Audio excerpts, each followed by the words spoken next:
اليوم نحن نحارب بسوريا، لنقل الأمور بصراحة. من يحارب بسوريا سماحة الشيخ؟ حزب الله. حزب الله يحارب بسوريا؟ نعم. أو يدافع أو يساعد اللبنانيين الموجودين في القرى والبلدات السورية للدفاع عن أنفسهم؟ أنا لا أريد أن أختبئ وراء إصبعي. الشيعة بسوريا ليسوا بحاجة لمن يدافع عنهم، بل بالعكس، حتى الشيعة نحن ورطناهم، نحن زجيناهم. اليوم الشيعة بسوريا بخطر بسببنا، من ورائنا.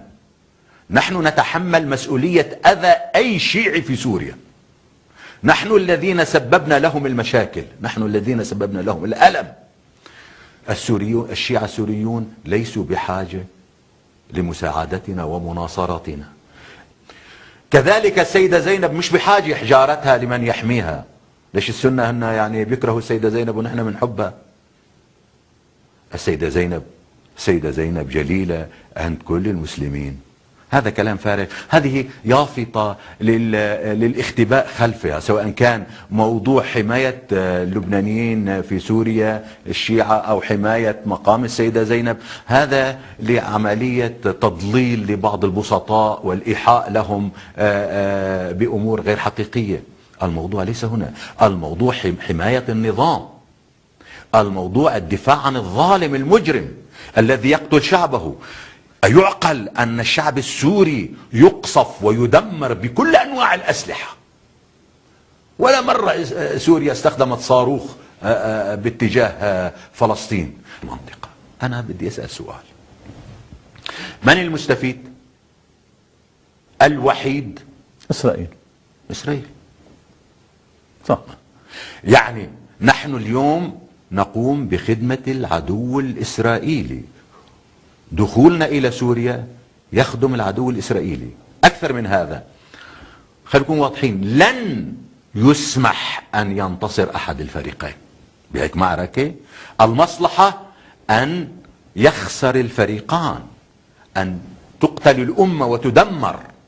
هذه مصلحة إسرائيل أو غير إسرائيل. الدول الكبرى مصلحتها أن نمزق طائفيا من لبنان على العراق على سوريا إلى النهاية. هي أكبر خدمة. بيصير أجلك الله حشرة تمر من هنا إلى آخر الدنيا، لا يستطيع أحد أن يقول لها ماذا تفعلين. وأي خدمة أيها القيادة الإيرانية، أي خدمة أكبر من هذه الخدمة للإسرائيليين ولأعداء الأمة ولمحتلي القدس الشريف؟ أي خدمة داخل سوريا. ألا يحق لحزب الله أن يقوم بهذا الأمر؟ لا. حزب الله، خلينا ننتبه، حزب الله يورط شيعة سوريا بمأساة. كل قتيل في سوريا من الشيعة حزب الله سبب قتله. كل بيت يدمر، كل شجرة تقطع، حزب الله يتحمل مسؤولية، وإيران تتحمل مسؤولية. كان باستطاعتنا أن نجنب شيعة سوريا وشيعة لبنان والمنطقة الصراع المذهبي الكريه. في شعب وفي حاكم ظالم. هالشعب يريد أن يتخلص من هذا الحاكم. لا يجوز لنا نحن ندعي بأننا أنصار الإمام الحسين ونبكي على مظلومية إمام الحسين، وحينما نتحدث عن أن الإمام الحسين لما خرج ضد الظلم لأنه لا يجوز. طيب هذا ظلم. طب بس سماحة الشيخ، هذا جريمة. أنه نطلع نحن نشتم إسرائيل بالإعلام ونتحدث ونتحدى، ثم نذهب إلى سلاح المقاومة وشباب المقاومة. هؤلاء غالين على قلبنا كثير. هؤلاء أنا جدا حريص عليهم. أنا حينما أرى أو أسمع أن شاب من شبابنا الطيبين أخذ إلى سوريا وقتل وجيء به إلى لبنان يدفن، أنا تدفن روحي معه. لما هذا الفعل المنكر؟ لما هذا العمل الخاطئ؟ لما؟ هذا حرام، هذه جريمة ترتكب.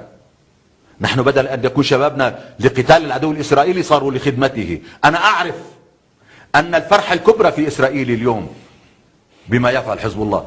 الآن بعض الناس يسألني بعض الأحيان، أيعقل أن الإسرائيليين يمكن أن يوجهوا ضربة إلى لبنان، إلى المقاومة؟ أنا أضحك وأقول له ولماذا؟ بالعكس، اليوم الإسرائيلي هو أحرص الناس على حزب الله والمقاومة إذا كملت طريقها في القتال في سوريا، لأنه لا يمكن لأي جهة أن تخدم إسرائيل أكثر من هذه الخدمة التي نقدمها نحن اليوم. لكن السيد حسن نصر الله يستمر في كلامه التصعيدي ضد إسرائيل، وقد سمعناه في خطابه الأخير حيث هدد بضرب منشآت حيوية في الداخل الإسرائيلي أو في العمق الإسرائيلي في حال فكرت إسرائيل بشن أي غارة أو أي عدوان على لبنان. ولن تفكر إسرائيل بالعدوان على لبنان، بل بالعكس، إسرائيل حريصة جدا اليوم على حزب الله الذي يقاتل في سوريا، لأنه يشكل عمليا نحر للأمة. الإسرائيلي ليش الأمريكاني إلى اليوم ليش هو ما سمح لحدا يسلح المعارضة بسوريا؟ مين حامي، معلش، مين حامي النظام السوري حتى اليوم؟ مين مانع المقاومة في سوريا من إسقاط النظام حتى اليوم؟